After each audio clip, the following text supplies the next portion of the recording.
I grew up in Venezuela in South America. My parents were there, they were missionaries, and so it was my parents and my sister and myself. I lived in Venezuela for about 10 years. It was my growing up years. I lived there until I came to the United States to go to college. Venezuela is exclusively a tropical country. There are 2 seasons. It's either rainy or dry season. In Venezuela they speak Spanish. Their Spanish is similar to what is spoken in most Latin American countries. I was not allowed to speak English when I was around Spanish-speaking people. I had to speak Spanish. Since it's a tropical country, there's all kinds of fruit always in season. It is absolutely delicious. There are different kinds of breads, arepas, for example, which are made out of cornmeal. They're delicious.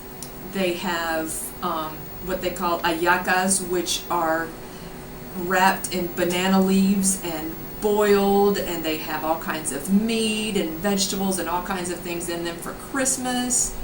I could go on and on about the food. It's absolutely delicious. The first 6 years are called primary school, and they go through 1st through 6th grades, very similar to ours.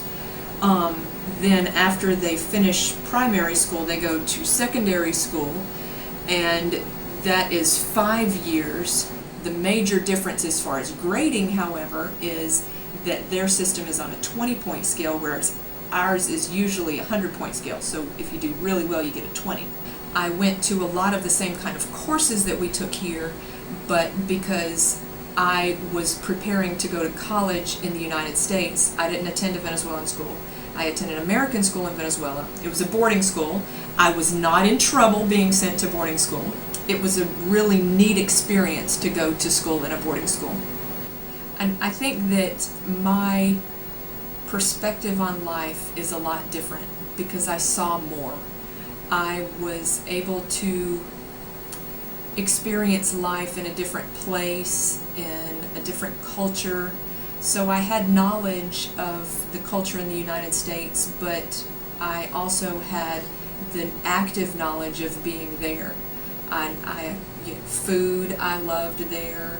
I had great friends, both American friends and Venezuelan friends, and I think that something that I've taken from that is when I speak with somebody who can speak English and Spanish, Spanglish is such an all-around language to me. There's some things that are easier and better said in one language than the other, and if you can mix them, then you get the best of both worlds. I do think that under the right circumstances, having the opportunity to study in another country would be an advantage. The situation would need to include safety first, and education that was beneficial to the student second. But I also think that it would be important in those 2 circumstances that a student in another country was not so protected that they could go over there and speak English all the time.